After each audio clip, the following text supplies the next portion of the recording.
Bem, meus queridos amigos e irmãos, estamos aqui em mais uma noite de entrevistas do nosso canal, que é sempre uma entrevista boa com alguma personalidade do movimento espírita, sempre aos sábados, às 20 horas, esse encontro marcado. Semana passada, esteve aqui um amigo das terras paranaenses, o querido Donha, foi uma entrevista agradável. E hoje eu tenho aqui a alegria imensa de receber um querido amigo das Antrolas, que é o querido escritor, terapeuta, divulgador espírita, educador, Rossano Sobrinho, das Minas Gerais, mais particularmente na cidade de Espera Feliz, a cidade que tem, para mim, um dos nomes mais belos que uma cidade possa ter, Espera Feliz.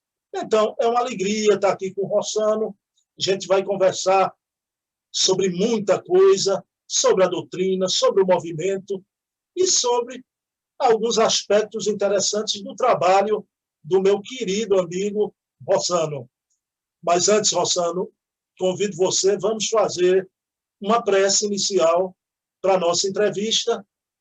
Então, pedindo permissão a Jesus para que esse encontro de um pernambucano com um mineiro, que seja essa conversa fraterna, franca, e que sirva de estímulo, porque as informações que vão ser trazidas aqui são informações de uma experiência de vida, de uma trajetória do nosso querido amigo Rossano Sobrinho, no nosso querido movimento espírita.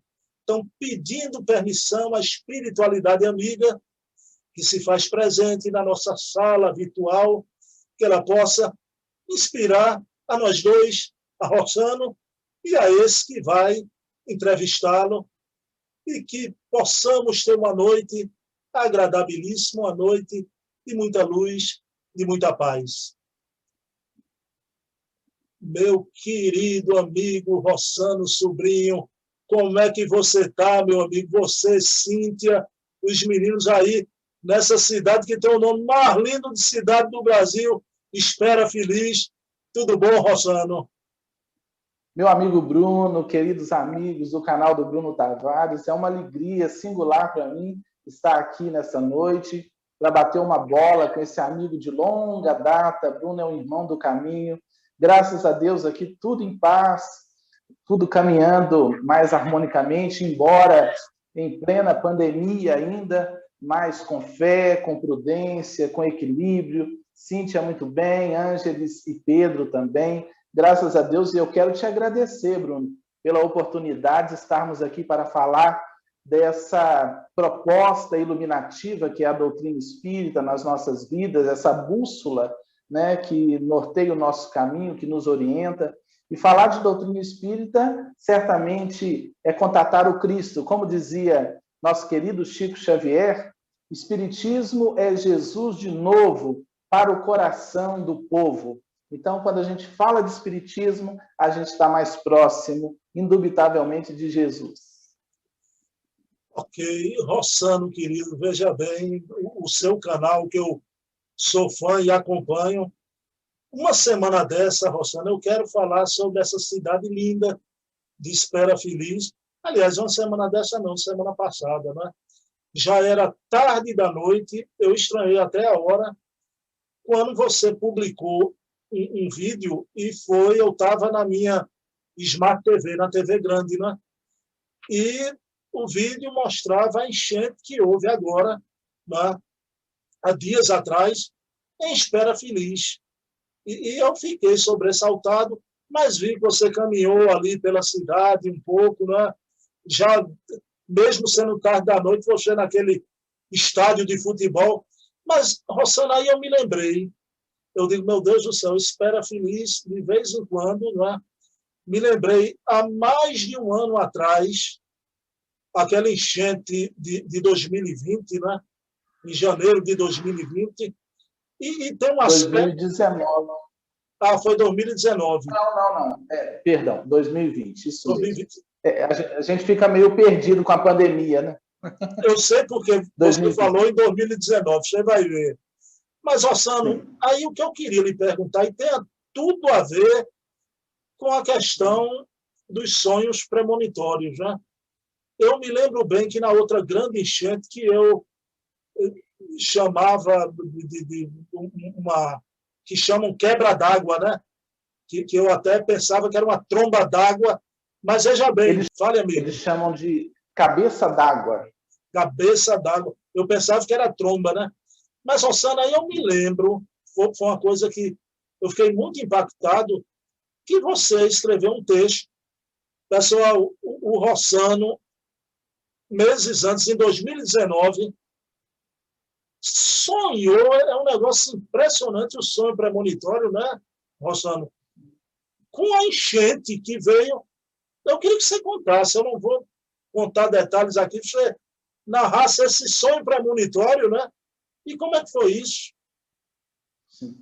Eu tenho algumas experiências, Bruno, e queridos amigos, com sonhos premonitórios. Alguns desdobramentos bem conscientes, inclusive a morte do meu pai, a desencarnação do meu pai. Eu vi o velório do meu pai cerca de 20 dias antes da desencarnação dele. Ele estava bem, com 62 anos, embora fosse fumante e cardíaco, mas ele estava bem trabalhando quando, em sonho, eu vi o velório. E eu vou preambular a sua pergunta só para a gente entender a questão do sonho premonitório.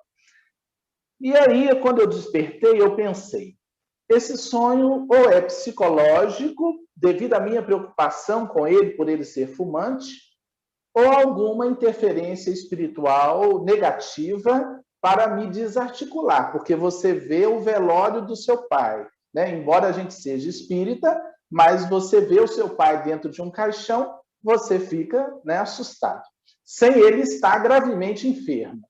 E aí eu sei que 20 dias depois, mais ou menos, eu dava aula ainda, que eu fui professor durante 20 anos, dos 18 aos 38 anos, recebi um telefonema na escola para ir ao hospital e cheguei lá. Meu pai havia desencarnado vítima de um infarto fulminante. Então, essa e outras experiências sempre me pareceram, de fato, experiências premonitórias, né? Sonhos, experiências oníricas de premonição. E aí, do dia 24 ao dia 25, do dia 24 para o dia 25 de setembro de 2019, eu tive um sonho muito singular com uma enchente gigantesca na minha cidade. E despertei em plena enchente, aquela água, muita água, e nós subindo para a montanha. Era tanta água que pessoas subiam para a montanha. E aí eu despertei com aquilo muito vivo, não estava chovendo na época, não tinha nenhuma sinalização nesse sentido. Espera Feliz não tinha enchentes frequentes, ocorreu essa nova enchente esse ano, mas nós não tínhamos isso todo ano, ou de 2 ou de 3 em 3 anos, isso não era uma realidade aqui. E aí eu senti vontade, Bruno, de escrever no Facebook um texto falando, o título era Espero que seja um sonho, era o título. Descrevi a experiência, relatei, né, de algumas experiências premonitórias, mas eu disse, olha, eu não sei a origem disso, sinceramente não. E gravei um vídeo para o canal comentando a experiência. Aí, assim que eu postei o vídeo, 2 fatos aconteceram. Uma jovem da cidade de Espera Feliz, estudando na cidade de Muriaé, entrou em contato conosco, ela também espírita, posso citar o nome, porque isso ficou de conhecimento público, Natália Carvalho, entrou em contato comigo muito assustada, dizendo, não consegui assistir ao seu vídeo até o final, porque eu também tive um sonho assim esta noite. E ela dizia, as águas atingiam a casa dos meus avós, em Espera Feliz, no local que não tinha como chegar, porque a casa dos avós era num local bem alto. Aí eu fiquei encucado com aquilo, falei, peraí, E aí um outro companheiro de Espera Feliz, residente em Belo Horizonte, esse na área de pesquisas florestais, Juarez Novaes, entrou em contato comigo e falou: Rossano, o seu sonho pode virar realidade. Falei: como assim? Nós teremos, no final e início do ano seguinte, chuvas 5 vezes mais significativas para essa região aí, parte do Espírito Santo e Minas Gerais. Aí eu fiquei com a pulga atrás da orelha, né? O texto ficou lá, fechou setembro, outubro, novembro, dezembro. Quando foi janeiro, curiosamente, do dia 24 para o dia 25, né? Chega a cabeça d'água na região. Espera Feliz, setembro, nós tivemos cerca de 20 casas destruídas, caíram, 70% da cidade afetada. Aqui onde eu estou gravando é o meu consultório. Nunca chegou água aqui, porque é uma área relativamente alta. A água chegou em uns 80 centímetros no consultório. A rua aqui parecia um rio, né? E aí eu falei assim: Jesus de Nazaré, que coisa impressionante, né? A gente é tão pequeno, né, Bruno? Essas percepções, eu fico pensando: Jesus, que coisa, mais um sonho se confirmando. Mas Allan Kardec nos fala, né? A espiritualidade maior contempla tudo como se estivesse em cima de uma montanha. Se há uma ponte quebrada a 2 quilômetros, os espíritos superiores estão no cume da montanha e conseguem ver essa ponte. Nós não conseguimos, porque estamos mais na horizontalidade da vida física.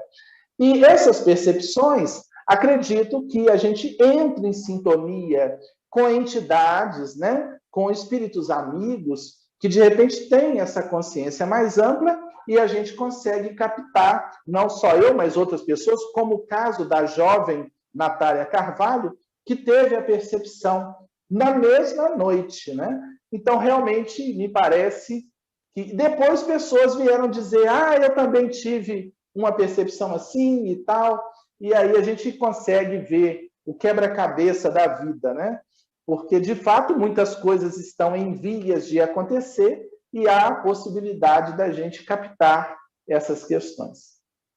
Eu fiquei, na época, impressionado, Rosane, que eu ia muito no teu Facebook, ainda vou, e vi o texto antes. E quando se deu a enchente, eu fiquei: pelo amor de Deus, né? Rossano, aí você, nessa enchente agora, de dias atrás, Rossano colocou algumas coisas no canal. Aí, graças ao seu canal, pela primeira vez, né, eu vi Espera Feliz, né? Você foi em vários locais, a cidade linda, né? Cidade de Espera Feliz é linda. Só que eu disse até você, né, que me tocou muito, o pessoal é muito solidário aí, Espera Feliz, né, Rosano? É um povo muito generoso, é um povo muito unido. O povo Espera Felicense é um povo muito unido, todo mundo para a rua. O prefeito vai ajudar o povo, né? No mandato anterior, que aconteceu a grande enchente, né? O prefeito daqui ficou na rua um tempo ajudando todo mundo. Então, de fato, né, num momento assim, a fraternidade, recebemos ajuda, inclusive hoje ou ontem, Espera Feliz recebeu ajuda aqui, eu vi há pouco, de representantes até da Cruz Vermelha. Eu não pude ler, não tive tempo de ler tudo, mas veio ajuda, Bruno, de tudo quanto é lugar. Caminhões chegaram em Espera Feliz, porque muitos desabrigados, durante vários dias, eles ficaram no seminário da Igreja Católica de Espera Feliz, que é uma estrutura bem grande, e nós mobilizamos, veio ajuda das cidades vizinhas, uma coisa assim, num momento difícil, né? A gente vê a solidariedade das pessoas e isso fortalece todo mundo, né? Só que após esses sonhos, quando acontece algo assim, que eu saio à rua, é engraçado porque as pessoas abordam. Você, algumas pessoas eram assim, quando a água começou a subir, né? Aí eu fui ali, você sonhou alguma coisa? Não, eu não sonhei mais nada não, né? É engraçado, né? O povo quer saber, né? O oráculo de espera feliz, né, Rossano? Ah, meu Jesus. Meu amigo Rossano, aí veja bem, chega a pandemia, Rossano, saindo agora da questão do sonho premonitório, chega a pandemia e, na grande maioria do Brasil, as portas dos centros espíritas foram cerradas. Né? Aqui em Recife, Rossano, todos eles praticamente, né? Federação Espírita Pernambucana também, e você sabe que a nossa Casa dos Humildes, além de um centro espírita, é um abrigo de vovozinhas, né? Todas elas vacinadas, agora não há condição de abrir, né? Não há condição de abrir. Depois, claro, que a gente vai abrir com as medidas de distanciamento, e eu fiquei muito emocionado, mais na frente da nossa conversa eu vou falar, que eu vi o centro de Rossano, essa coisa do canal foi ótimo, e a gente entra na intimidade, né? A gente já era amigo, mas eu já entrei na intimidade. Aí me emocionei muito, porque vi Rossano com Cíntia na mesa, só que tinha uma moça lendo o Evangelho e eu prestando atenção. A moça era filhinha de Rossano, que eu acompanho desde pequenininha, né? Joana de Ângeles, olha o nome da filha de Rossano, não, um nome lindo, e era uma moça lendo o Evangelho, aquilo me emocionou muito, né? E vocês ali, eu vi todo mundo de máscara, poucas pessoas na instituição, até a questão do passe, eu vi como vocês fazem, todo mundo respeitando. Coletivo, né? O passe coletivo. Mas, Rossano, mas a minha pergunta tem o quê? Que é um assunto que você, vez ou outra, aborda, né? Rossano, para o movimento espírita, para nós espírita, a gente é muito centrado, focado na atividade doutrinária dentro da casa espírita, não é? Mas você sabe que a nossa vivência com a religiosidade, ela não pode ficar dependente da casa espírita. Eu tenho uma amiga que é médium e eu reconheço que algumas atividades racionais disse, Bruno, não tem uma necessidade. Durante décadas, eu trabalhei em mesa mediúnica. Eu estou sem trabalhar um ano. Aí eu entendo que alguns casos especiais realmente é o espinho na carne, não é? Principalmente o pessoal que trabalha com mediunidade há tanto tempo. Mas, Rossano, eu lhe pergunto, isso não é um chamamento também para a gente despertar a nossa espiritualidade fora do ambiente da casa espírita? O que é que você acha? O que é que você pensa disso? Na introdução do livro Nosso Lar, do espírito André Luiz, o prefácio da obra Nosso Lar é de Emmanuel. E há, no final do prefácio, uma nota que eu não vou citar ipsis literis, mas que diz mais ou menos assim. Todos nós precisamos do espiritismo, todos nós precisamos do espiritualismo, mas muito mais de espiritualidade. Eu entendo que Emmanuel está ali nos dizendo o seguinte, que a verdadeira espiritualidade, ela deve estar linkada com o cotidiano. É muito triste na história humana quando nós dissociamos religião de vida. Aí, dentro das religiões, nós nos revestimos de uma santidade que nem sempre possuímos, de uma elevação hipócrita.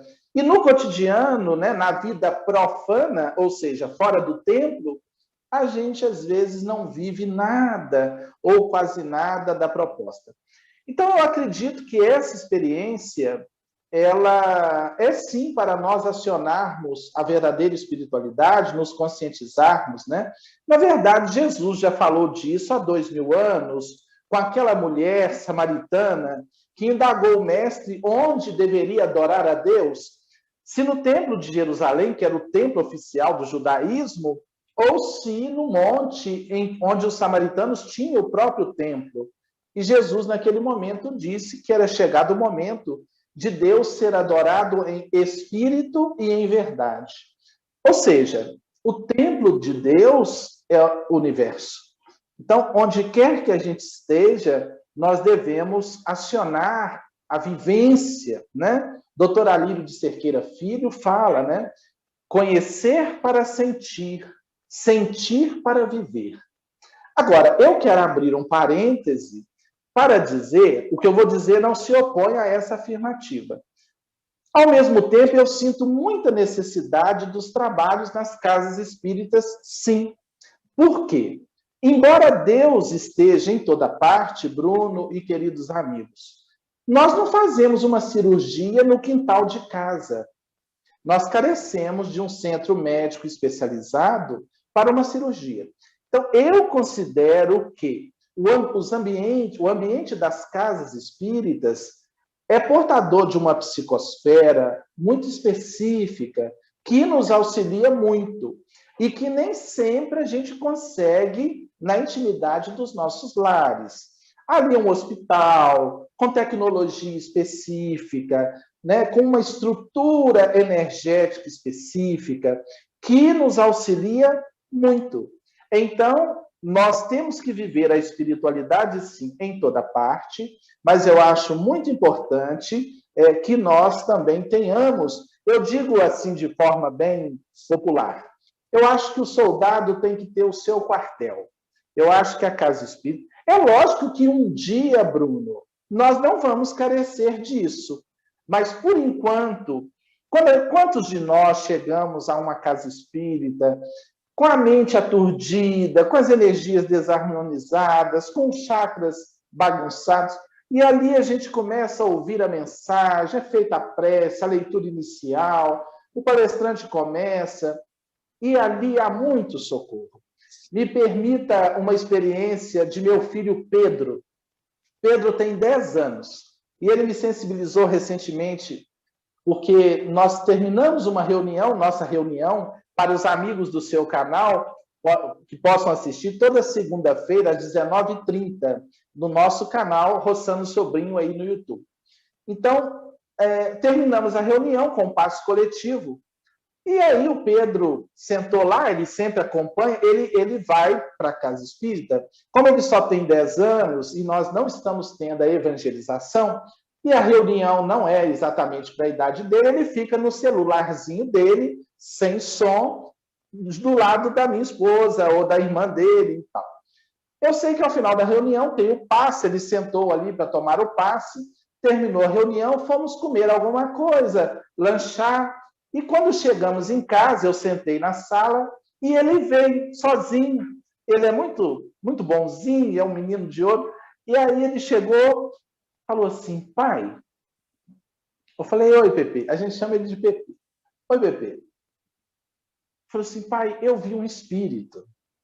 Aí eu olhei, ele estava lacrimejando. Eu desconfio que com um pouquinho de medo. Eu falei, como é que é, Pepe? Eu vi um espírito. Eu falei, onde? Lá no centro hoje. Falei, que horas? Pai, na hora do passe. E fica a equipe de passistas, Bruno, parada, não fica em movimento nenhum, todo mundo quietinho. Aí ele me relatou que estava assim, quando ele olhou, que ele viu 2 mãos brancas passando sobre as pessoas. E que ele ficou, aí ele chorou. E aquilo me sensibilizou muito. Eu falei, ô Pepe, você é médium, rapaz. Vem cá, me dá um abraço. Aí nós nos emocionamos. Eu falei, que coisa fantástica, Pepe. Aí ele me disse assim, mas eu não vi só lá, não. Eu já vi aqui em casa também. E ele não me contava. Ele não me contava. Mas o Pedro é um capítulo à parte, que em outro momento eu quero te falar dele, porque ele traz realmente alguma coisa ligada à espiritualidade, algo mais ostensivo e é bastante interessante.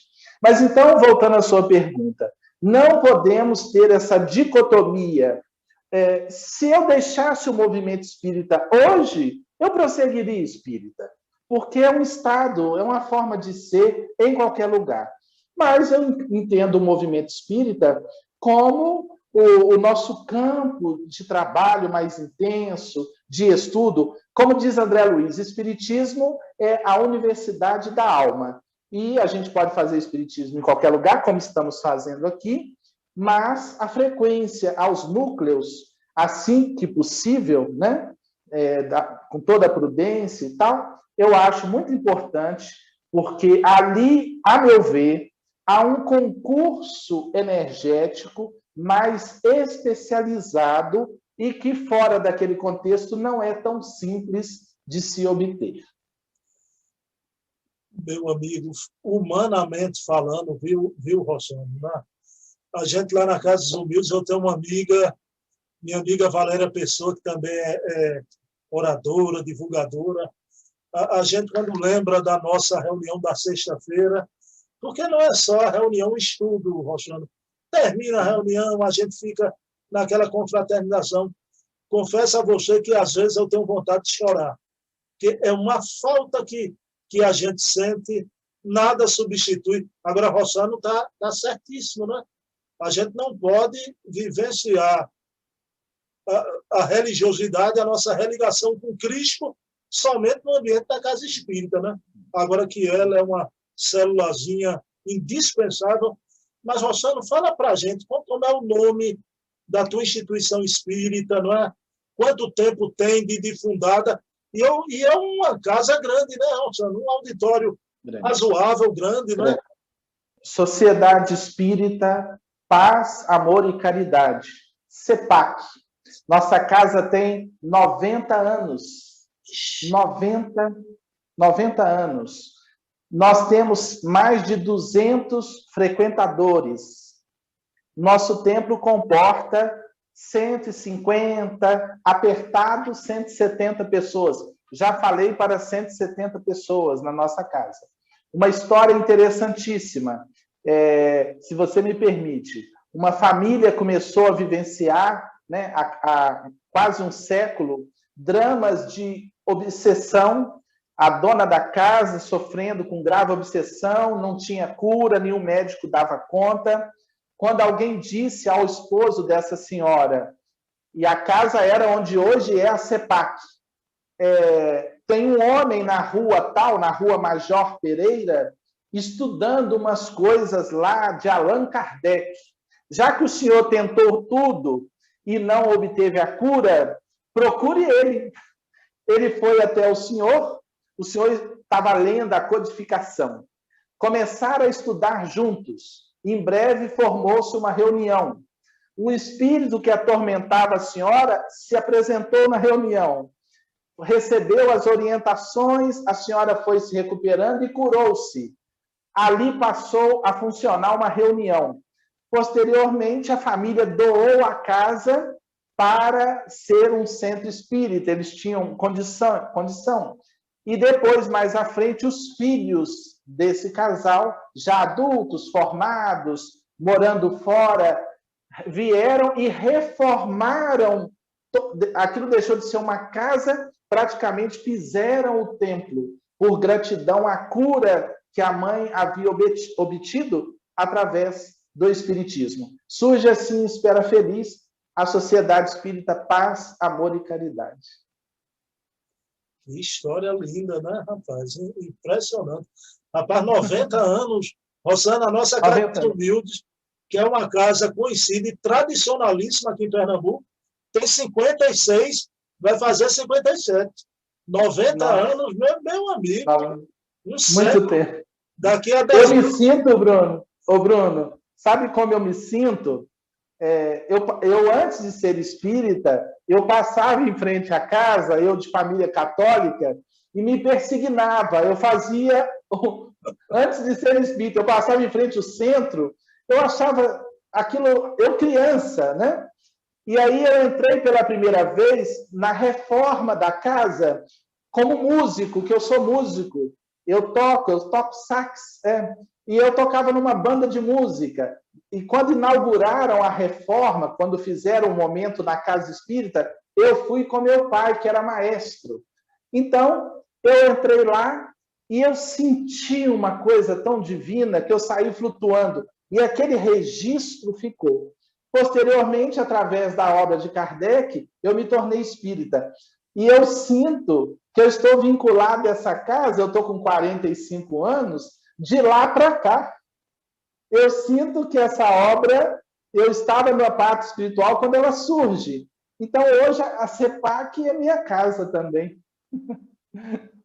Com certeza. A sua vinculação, antes de reencarnar, o seu preparo, meu amigo, né? Rapaz, o camarada nasceu numa cidade espera feliz, né? Então, faz esse trabalho aí no CEPAC, é uma... O Roxane, daqui a 10 anos eu vou espera feliz, viu? Que é o Você tem que vir aqui, rapaz. 10 anos não, mais rápido. É o centenário do CEPAC, aí não tem como, né? Centenário. Meu amigo Rossano, aí vamos entrar num capítulo que o movimento espírita fala pouco, Rossano. E o querido Rossano é terapeuta, né? A gente vai falar muito aqui ainda sobre autoconhecimento, as obras de Rossano. Mas, Rossano, a oração, eu comentei aqui um fato com o Rossano online, né? Que eu sempre inicio a nossa reunião com a oração e finalizo, né? E nessas mais de 30 entrevistas, houve uma ocasião que um amigo espírita disse, mas você não precisa fazer oração, uma entrevista, um bate-papo, aí não faça não, eu digo, o canal é meu, vai ter oração, tá bom, vamos fazer. Então, mas, Rossano, a codificação não abordou essa temática, mas a sua metodologia tem muito a ver com o espiritismo. E eu estou aqui com uma pessoa que conhece, né, essa metodologia, sabe da importância. Rossano, querido, eu queria que você falasse sobre a importância da meditação. Bem, eu comecei no espiritismo e estudando, e o epicentro da doutrina espírita é a reforma íntima da criatura humana, né? A autotransformação pelas vias do autoconhecimento, muito bem lembrado sempre na questão 919 do Livro dos Espíritos, conhece-te a ti mesmo. E, ao longo do tempo, estudando, sempre achei um grande desafio o indivíduo se autoconhecer, né? Conforme propõe Santo Agostinho, à noite, analisar como foi o dia, revisar o seu dia. Mas, como nós somos convidados a ler de tudo, né? Porque o espírita pode e deve ler de tudo, está sempre pesquisando, eu comecei a estudar sobre meditação. Como terapeuta, eu busquei a meditação dentro das formações que eu tenho. Eu sou psicanalista, psicopedagogo. Fiz um curso muito bom com o Dr. Alírio de Cerqueira Filho, no Instituto Brasileiro de Plenitude Humana. Dr. Alírio, notável psiquiatra espírita, autor de várias obras. E vi nas obras do Alírio sinalizações importantes sobre a meditação como recurso, como ferramenta, como metodologia de autoconhecimento. E eu comecei a praticar a meditação. E foi um outro momento singular na minha vida, um divisor de águas, porque eu comecei a perceber que a proposta do autoconhecimento, que a espiritualidade, que o espiritismo propõe, que a meditação, ela pode ser uma ferramenta muito importante nesse processo. Outro dia eu estava dando uma entrevista para um pessoal e me pediram para abordar o tema autoconhecimento, e aí alguém perguntou, né? O tema era autoconhecimento e espiritismo, e alguém perguntou onde que estava a meditação na codificação, né? Alguém, naturalmente, dizendo, não, mas Kardec não falou disso, as obras básicas não falaram. Aí eu falei, olha, se a gente examinar bem, na codificação não tem a proposta de uma reunião mediúnica com enfermagem espiritual. Se a gente olhar lá, você não vê Kardec fazendo reunião mediúnica de tratamento de desencarnados. Existe, Bruno? E, no entanto, é uma metodologia maravilhosa que, com o desenvolvimento dos espíritas, eles perceberam e os espíritos vieram referendando isso através de vários médiuns, inclusive de Chico Xavier. Então, eu não posso anular uma reunião mediúnica de enfermagem espiritual, de tratamento espiritual, porque não está nas obras básicas. Então, o que eu disse? A meditação, a meu ver, você pode chamar de relaxamento, de meditação, não é, depois eu posso detalhar, não é a visualização terapêutica, isso é outra proposta, né? Eu já posso falar um pouco o que é a meditação em si, no sentido básico da palavra? Fale, só me explica uma coisa, Marcelo, que eu ia dizer, eu acho que eu ia cometer uma incorreção, que Joana de Ângeles fala em meditação, não é? Mas parece mas Joana também fala na visualização terapêutica também, né? Também fala. São duas propostas diferentes. Diferentes. Pronto. Diferentes. A meditação, eu não proponho nos meus livros levarmos a meditação para as casas espíritas. Né? Nós sabemos que as casas espíritas têm uma função de instruir, né? Então, ali palestras, estudos sistematizados, reunião mediúnica. Eu vejo a meditação como uma metodologia que o indivíduo deve usar no seu cotidiano. Então, eu começo o meu dia, Bruno, meditando 20 minutos, todo dia. Levanto, tomo meu banho, 20 minutos de meditação. O que é essa prática? Vejamos como ferramenta para a autoinvestigação.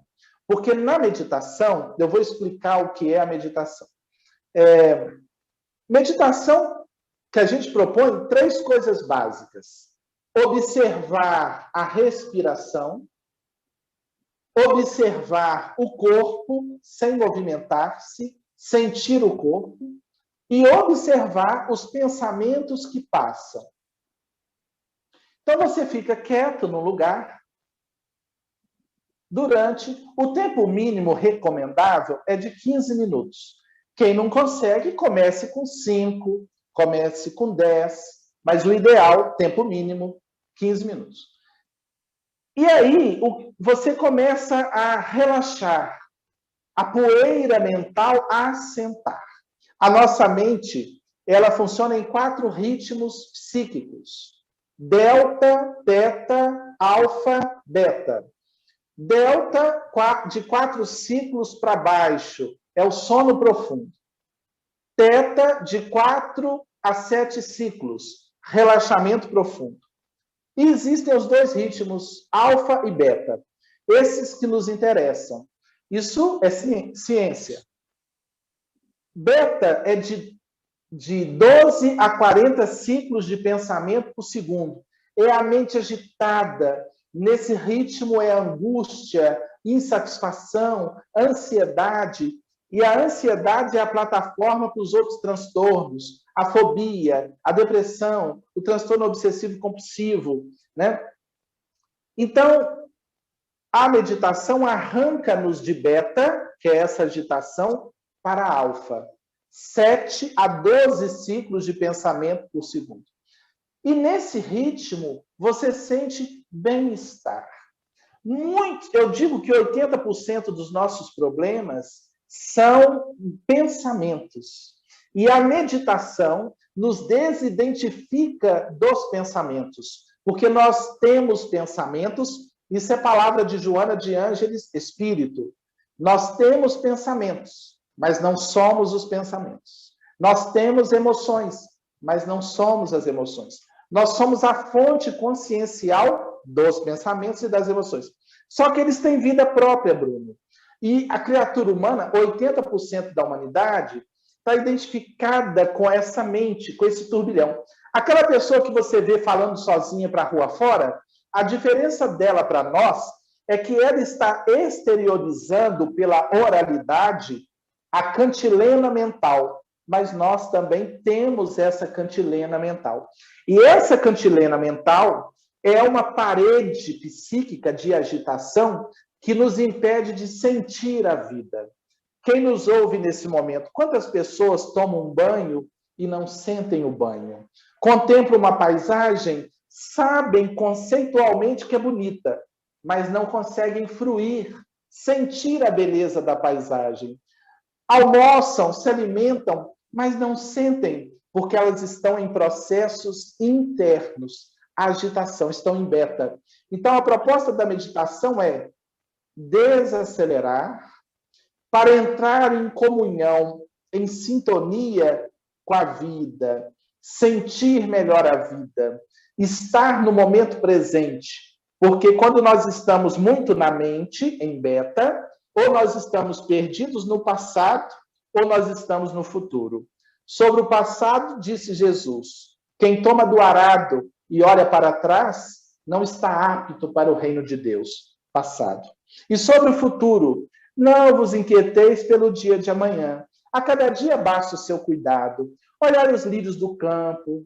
Nem Salomão, em toda a sua glória, se vestiu como um deles. Não semeiam nem ceifam. Então, onde que está a vida plena? O momento presente. Eu digo que a gente tinha que ter esse lembrete sempre. Momento presente. Está com uma pessoa? Sinta, converse, esteja presente, né? E sobre meditação ainda. Jesus, antes do seu ministério, ficou 40 dias no deserto. Ele, que para nós é o ser mais perfeito que Deus nos ofereceu como modelo e guia, fazendo o que, meu amigo Bruno? No deserto, conversando com quem? Além da interferência lá negativa, com quem? Se bem que essa interferência negativa pode simbolizar o próprio ego, sendo totalmente vencido no deserto, oferecendo as coisas da materialidade, e o self, o espírito imortal crístico, vencendo ali no silêncio da meditação o próprio ego.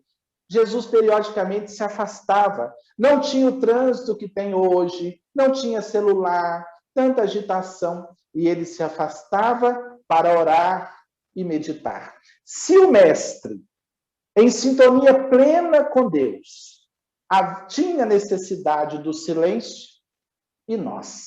Então, a meditação é uma proposta de silêncio mental, porque diz André Luiz que a mente é como um lago que, para refletir o brilho das estrelas, precisa estar pacificado. Eu me lembrei dos orientais, que eles falam, né, que a nossa mente é como um macaco doido que pula de galho em galho, né? Exatamente, não aquieta. Agora, veja bem, a verticalidade, nós espíritas, a gente procura cuidar muito da verticalidade, mas é inevitável, Roxano, a horizontalidade, né? Por isso que eu vou te fazer uma pergunta. Quanto tempo, meu amigo Roxano, num dia normal de trabalho, meu amigo Roxano leva meditando? Quantas vezes ao dia? Normalmente, todo dia eu medito pela manhã, como eu disse, 20 minutos. Quando algum cliente falta, né, no consultório, eu, às vezes, uso esse tempo também para uma meditação. Mas o normal, toda manhã, 20 minutos. E proponho aos meus clientes 15 minutos, pelo menos. E à noite, costumo voltar a meditar. Mas à noite não é aquela coisa certa, não. Só quando eu percebo que eu não higienizei a mente como eu precisava para ter um sono tranquilo, eu faço toda uma preparação para dormir, eu tomo um chazinho de hortelã, levo um livro e vou lendo. Nunca deitar sem sono. Está aqui uma recomendação para quem sofre de insônia. Nunca deite sem sono. Você vai ficar fritando pastel. Vira para lá, vira para cá. Leve um livro, uma boa literatura para a cama, um chazinho de hortelã e vai lendo. Não saia do celular para deitar. Não saia da TV para deitar. Vai lendo, tomando chazinho, porque os ritmos mentais vão desacelerando. E dali a pouco, naturalmente, chega o sono. E aí você vai ter condição de dormir. Então, à noite, quando eu me sinto um pouquinho mais acelerado, eu dou uma meditada. Mas essa da noite, às vezes, eu costumo até dormir no meio da meditação. O Roxano, a presença da música é certo, né? Sempre uma musiquinha de fundo. Mas não é imprescindível, não. Você pode meditar em total silêncio. A vantagem, inclusive, quem quiser ter experiência, No nosso canal tem um áudio gravado por mim. É só você pesquisar no YouTube, 15 minutos de meditação com Rossano Sobrinho. Então, esse áudio é bastante conhecido, né? Outro dia eu achei interessante, se você me permite, eu estava conversando com um rapaz da Oi para desconectar uma internet aqui, que a Cíntia me falou, que eu que tinha que conversar. E aí eu fiz todo o procedimento, o rapaz da Oi não sabia quem era, de longe, e quando terminou tudo, que eu mudei o contrato lá da internet, ele falou assim, senhor, posso fazer uma pergunta? Falei, claro, meu irmão. Porventura, o senhor é 15 minutos de meditação com Rossano Sobrinho? Aí eu falei assim, sou eu mesmo. Que prazer. Eu falei, de onde você é, meu irmão? Salvador. Eu ouço aqui a meditação em Salvador. Então, vai longe, né? Então, eu fiquei muito feliz. Então, quem quiser ter experiência, 15 minutos de meditação com Rossano Sobrinho. E aí você vai me ouvir uma musiquinha de fundo, eu vou dando as coordenadas. Mas se você depois cansar de me ouvir, você pode meditar em silêncio ou com uma musiquinha instrumental apenas. Dá para meditar do mesmo jeito. Meu amigo, aí, particularmente, eu vou pedir a você que eu oro muito, sempre pela manhã, à noite, mas eu não pratico a meditação, Rossano, e eu gostaria que você me iniciasse. Vou conversar com você, viu? E eu me lembrei, Rossano, eu entrevistei um rapaz de Niterói, do Rio de Janeiro, que ele é um profundo conhecedor da obra de Pietro Baldi, não é? Rapaz, Pietro Baldi sempre ouvindo uma música elevada, onde ele, antes de ir para suas noures, né, as correntes de pensamento, ele dizia que em pensamento entrava em sintonia com o macro e com o microcosmos. Né? Isso é meditação, não é, Rossano? Meditação. Não é? Pura meditação. Pura meditação. De Deus, é um grande sábio italiano, né? Querido Pietro Baldi, que eu sei que você gosta também. São poucos, né? Tem todas as obras. Também. Tem todas as obras. Rossano, só conheço 3 pessoas no movimento espírita. O Rafael Van Evernudoff, que é descendente de holandês. Você, logo quando a gente se conheceu, a gente trocou figurinha, né? Meu amigo, vamos lá, Rossano. Aí, agora chegou o momento do Rossano escritor. E eu conto muito uma coisa a Rossano. Rossano, claro que ele sabe que é verdade, ele é meu amigo, né? Ele sabe que eu sou um homem da verdade, né? Mas eu vou aproveitar a ocasião. Pessoal, meus queridos amigos da Casa Humildes, olha, Ana Paula Borges, Valéria Pessoa, Fernando Castro, né? Francisco Neto, João Damasio, quantas vezes eu divulguei a sua obra Liberte-se da Sua Mente, né? Inclusive nos nossos estudos, lendo parágrafos daquela, que eu até brincava, que eu fiz geografia, olha aqui a geografia, essa aqui é a geografia da alma do Rossano. E Rossano, no passado, me presenteou com alguns livros. Pessoal, eu gostaria muito, o Rossano, ele vai falar nos novos lançamentos que estão vindo aí, mas, Rossano, aí entra na questão, a tua abordagem sempre do autoconhecimento. Tá? Tanto nos romances, como nas outras obras. Então, Liberte-se da Sua Mente. É o best-seller de Rossano, viu? Eu acho que é teu livro mais lido, né? Agora, sim, estão vindo outros aí, a Lume, né? A Lume. Meu amigo, faça um apanhado da sua obra. Eu comecei com um romance O Mistério de Tel, meu primeiro livro. Venceu um concurso literário da Fundação Espírita André Luiz. No programa coordenado pelo Jeter Giacomini, houve um concurso literário nacional, concurso João Castardelli, e eu enviei o livro para lá. E o livro venceu o concurso ao lado de 2 outras obras, do Marcel Benedetti, Todos os Animais Merecem o Céu, e Enéas Canhadas. E eu fui a São Paulo, dei uma entrevista lá. Na época não tinha TV Mundo Maior, era o programa Boa Nova na TV. E aí eu comecei a escrever, eu sempre produzi livros de estudo, escrevi o Espiritismo e os Primeiros Pensadores, um pouco de filosofia, a Bíblia vista com outros olhos, um pouco de teologia, mas isso tudo eu vejo, escrevi um livro que eu considero muito bom, Fé e Razão, Descobrindo o Sentido da Vida, um livro bem básico, dos postulados básicos. Mas depois de produzir umas 17 obras, eu encontrei assim o campo melhor de produção, que é na área específica do autoconhecimento, né? E aí eu escrevo o Liberte-se da Sua Mente, que você tem toda a razão. Onde eu vou, todo mundo pergunta, é o Liberte-se da Sua Mente, que sairá este ano em segunda edição, né? Sairá pela editora do Fogo, nova encadernação, nova capa, né? Um trabalho bonito.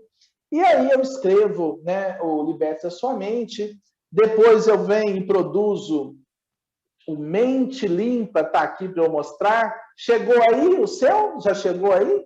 Eu ia deixar para falar daqui a pouquinho. Infelizmente, os livros não chegaram. Já faz uma semana, estão chegando. Estão chegando. Mas eu está havendo um atraso. Rossano, eu tenho minha resenha literária semanal, que eu gravo um vídeo. Assim que chegar, eu vou mostrar todos aqui, viu? Esse saiu pela editora Planeta, selo Academia, né? E o mais recente, o pessoal fala assim, é o último. Não, o último não. Quando alguém me pergunta, esse é o último livro? O último é antes de desencarnar, não pretende desencarnar. Esse aqui, está no plástico aqui, é o Saia do Controle. Esse é o mais recente, não é o último, é o mais recente, pela editora do Fogo. Um diálogo terapêutico, você vai amar esse trabalho, eu tenho certeza, vai te sacudir em relação ao Liberte-se da Sua Mente.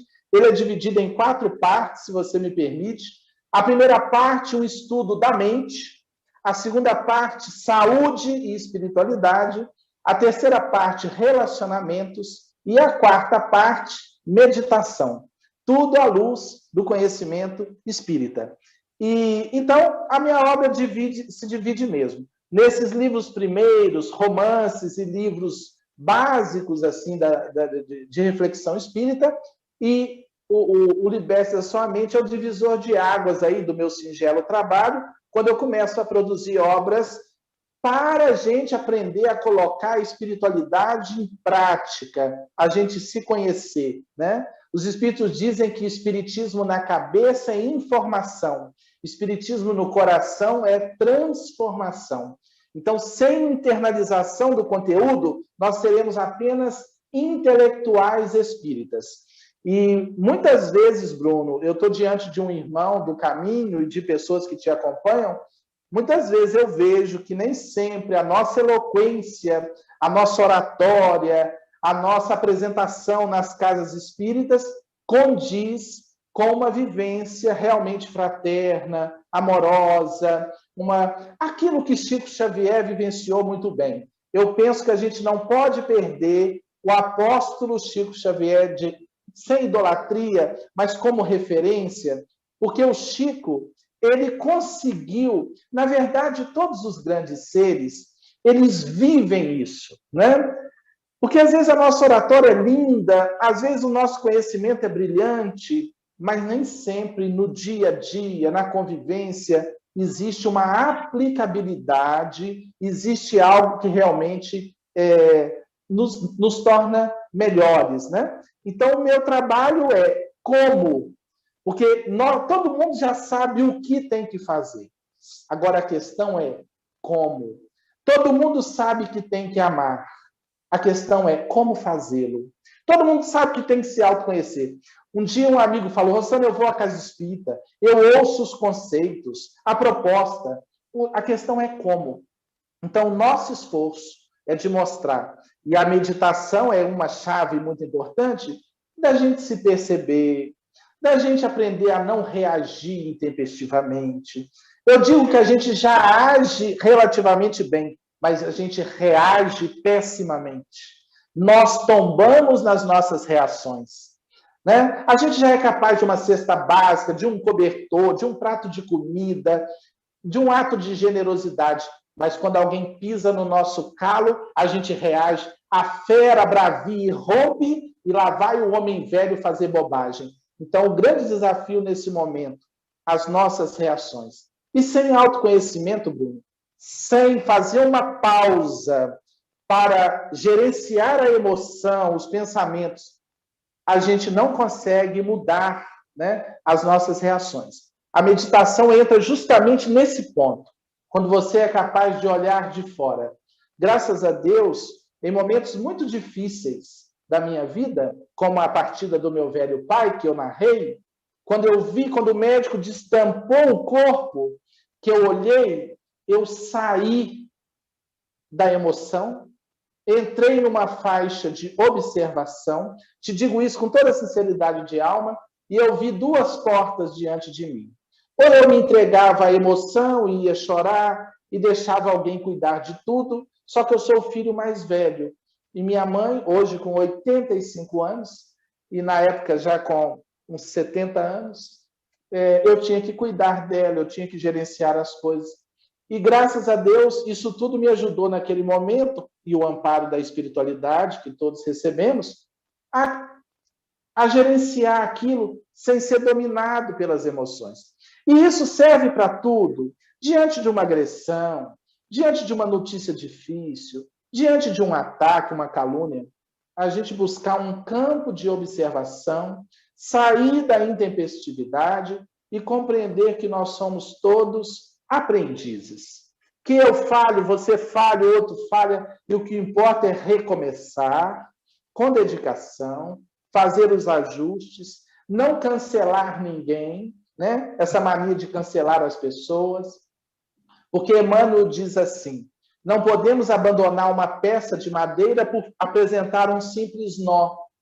Às vezes a gente olha aquela peça de madeira, ela tem um nó ali, né? E a gente, mas tem um nó, vou abandonar, mas essa peça pode ser tão útil em tantas coisas, né? Então, ter essa flexibilidade, essa resiliência da gente... É aquilo que está lá na questão 886 do Livro dos Espíritos, né? O que é caridade conforme Jesus? Benevolência para com todos, indulgência para com as imperfeições alheias e perdão das ofensas. Amigão, olha, o Humberto Roden, você gosta de Humberto Roden também? Sim. Isso é uma coisa muito interessante, né? O nosso autoconhecimento tem que se transformar em autorrealização. Né? Olha, e sua mãe é uma fofa. Eu fiquei muito emocionado, porque eu a reconheci. Você com sua câmera passeando ali, quando olhou para ela, eu digo, meu Deus, é a mãe de Rossano ali na calçada. Eu a reconheci.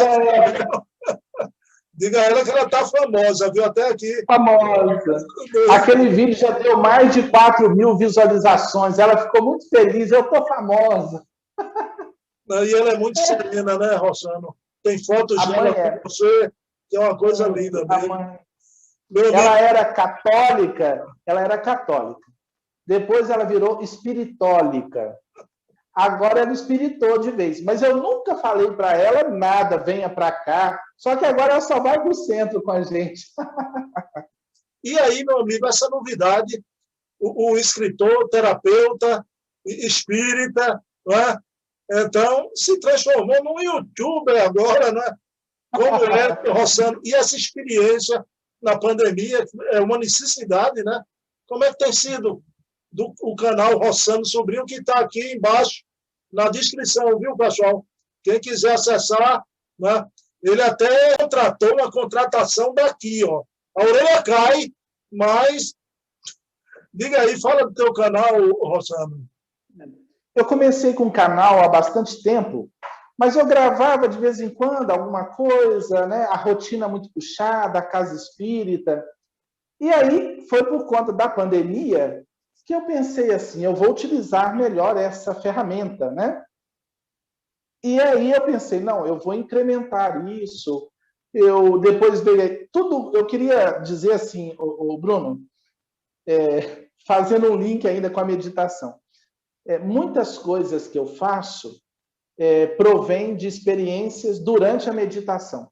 Me vem durante a meditação.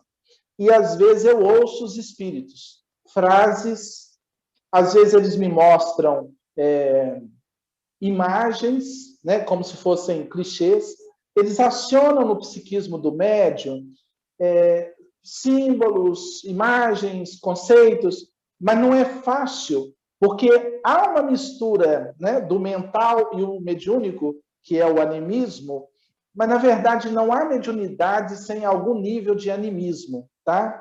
É muito difícil isso. Mas todas as decisões mais assim ligadas à atividade do canal, né? Muita coisa vem durante a meditação. Eu acredito que tem duas fontes. A mediúnica, que é a inspiração, e a consciencial, que é a intuição. Intuição é o que vem do in, dentro. Na meditação, a gente aciona camadas mais profundas do espírito, de onde está Deus, imanente em nós. E a inspiração é a captação das noures, né? Eu estava aqui começando com você, quando eu percebi, às vezes eu percebo pequenas luzes que piscam, até nos atendimentos, que pode ser a aura da pessoa ou a presença de alguma entidade. Eu estava começando aqui com você, quando eu comecei a perceber aqui no consultório algumas coisas assim. Então, o canal foi a partir da meditação. Durante a meditação, vem ideias. Eu falei assim, João, que coisa interessante. Eu vou passando pelo crivo da razão, avaliando. Aí me veio uma ideia, convidar alguns amigos que têm um trabalho também na doutrina a participar do canal. Então, nós temos dois excelentes expositores, né? O João Rocha, da cidade de Tombos, e o Luciano, da cidade de Dores do Rio Preto. Agora temos um grande expositor, que é o senhor Bruno Tavares, com o Túnel do Tempo, né? E temos outras, a Cíntia, minha esposa, com o quadro Educação do Espírito, a Milaime, que trabalha conosco com Filosofia do Espírito. Aí, eu também tive a ideia de convidar pessoas com alguma temática, não necessariamente espírita. Então, nós temos uma doutora em língua portuguesa, uma grande especialista em língua portuguesa, com um quadro de língua portuguesa, porque é importante, uma médica amiga nossa com um quadro sobre saúde. Então, é um canal de base espírita, né, trazendo espiritualidade, né? Essa é a proposta do CRS, um canal de base espírita, trazendo espiritualidade.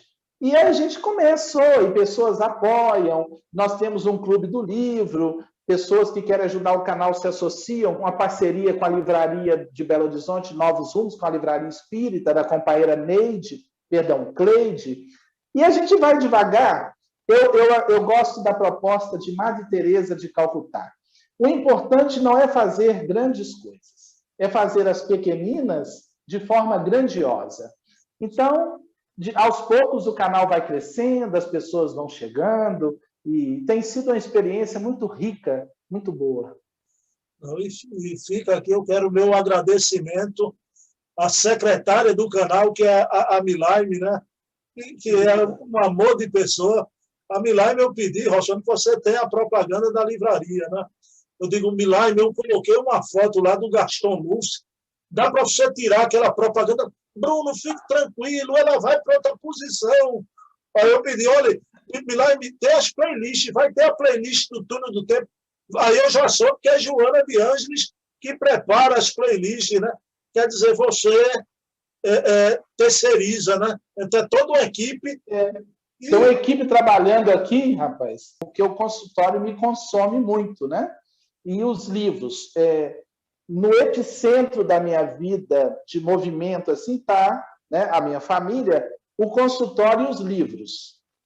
E aí começam a surgir outros movimentos, né? Então, a Milaime é minha secretária, ela trabalha comigo, ela cuida dessa arte, a parte tecnológica, ela tem um pequeno estúdiozinho onde ela trabalha, né?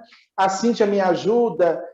Então, assim, os meninos também ajudam, a Ângeles também faz a divulgação do Instagram. Até o PP também já está nessa. Você ajuda, o PP, ele chega para mim e fala assim, pai, eu tenho não sei quantos seguidores no Twitter, mas é o mínimo de seguidores, sabe?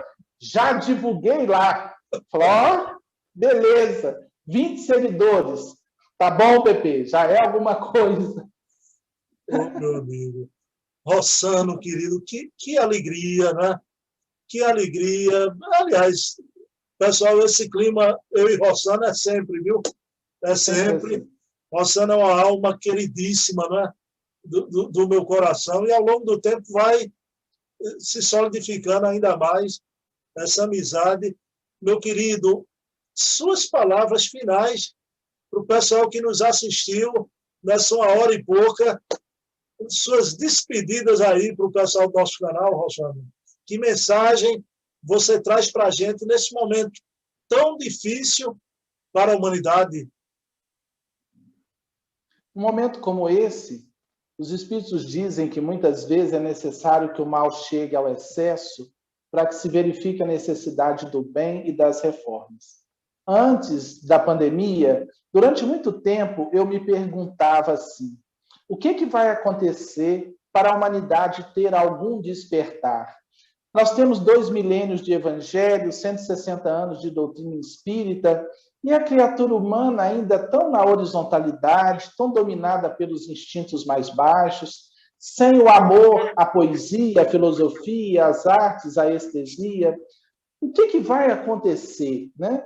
Algo de fora, eu me perguntava, teremos um novo Pentecostes? Teremos novas mesas girantes? Teremos o que para sacudir a humanidade e ajudar-nos a sairmos dessa horizontalidade tacanha, dessa limitação?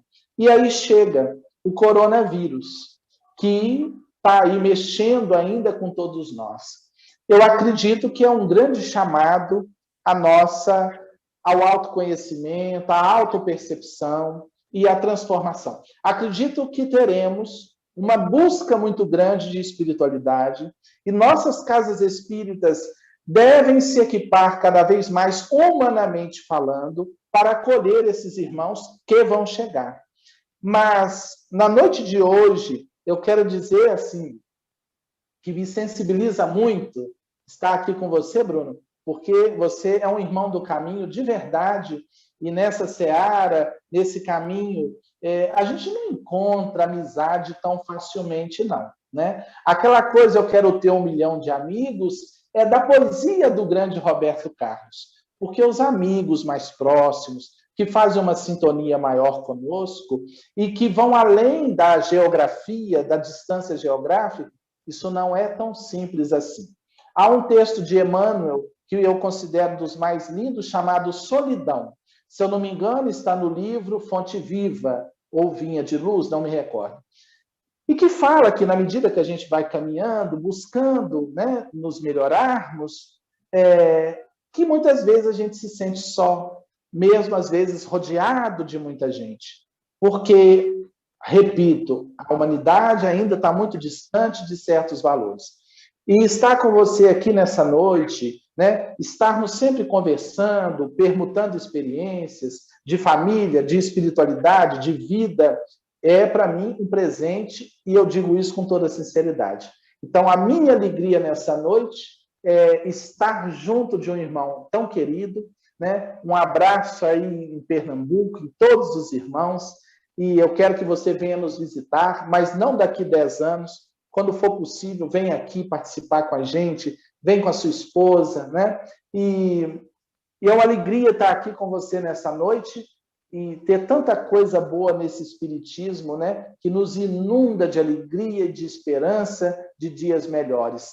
E quando a gente encontra um amigo, a gente encontra um tesouro, né? Chico Xavier dizia assim que a maior bênção que o espiritismo trouxe a ele, os livros trouxeram a ele, os amigos. E graças aos meus livros que eu tenho amigos como você.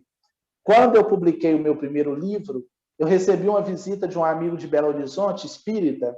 Eu estava começando e ele me disse assim, um amigo sincero, um grande amigo, uma grande alma. Ele me disse assim, Rossano, há tantos autores extraordinários, Leon Denis, Allan Kardec, médiuns como Chico, Divaldo, por que você escreve? Então, ele estava dizendo, como é que um indivíduo de Espera Feliz, uma cidade pequena, no interior das Minas Gerais, vai escrever? Né? Ele não colocou assim, mas a pergunta elegante dele é, por quê? E eu tive uma resposta que eu acho que eu fui muito feliz. E ela se confirma em momentos como esse aqui. Eu disse a ele, meu irmão, embora na Terra existam grandes mansões com grandes jardins, eu quero plantar um jardim no meu quintal. Eu também quero receber a visita das borboletas coloridas e dos passarinhos cantores. Por isso eu escrevo. Os meus livros constituem o meu pequeno jardim no meu quintal. Então, graças a esse trabalho que a doutrina espírita me oportuniza, é que eu tenho feito grandes amigos para a eternidade. E você é um deles. Eu agradeço de coração. Um beijo no coração do povo que te segue aí no canal. E estejamos sempre juntos, né, nessa seara do Cristo. Rossano, você é meu amigo de fé, meu irmão camarada, amigo de muitas jornadas para trás, de outras vidas, né? Cabeça de homem, um coração de menino, continue sempre assim, por favor. Por isso que eu amo Rossano Sobrinho muito, muito, muito, muito. Você é o irmão de mãe diferente. Amo você, continue sempre assim, meu irmão. Agora, Rossano, eu vou convidar você para fazer a prece final, ok? Ok. Vamos elevar o nosso pensamento a Deus, nosso Pai, a Jesus, nosso Mestre, a espiritualidade amiga. Nós agradecemos, Senhor, pela oportunidade de estarmos aqui com o nosso irmão, refletindo sobre as diretrizes abençoadas da veneranda doutrina espírita.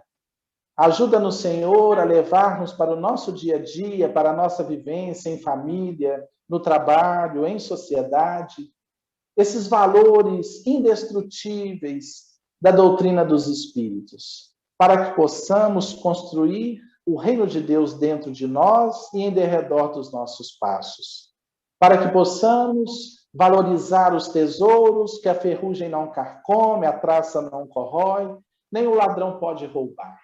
Abençoe, Senhor, os nossos lares, nossas famílias. Abençoe esse momento, o nosso país, esse momento ainda da pandemia, arrebatando muitas vidas para o plano espiritual. Que possamos passar por essa experiência, ainda que dolorosa, sem perdermos a fé. Busquemos a oração, busquemos os recursos necessários para passarmos por essa experiência que certamente trará um grande aprendizado a todos nós. Abençoe, Senhor, o meu irmão Bruno Tavares, sua família. Abençoe-nos a todos nesse ideal de autoiluminação e de trabalho por um mundo melhor. Agradecemos por tudo e que assim seja. Meu querido amigo Rossano, um abraço virtual, viu? Abraço. Tudo de bom. Rossano, quem terá sido o mais bonito da história, né?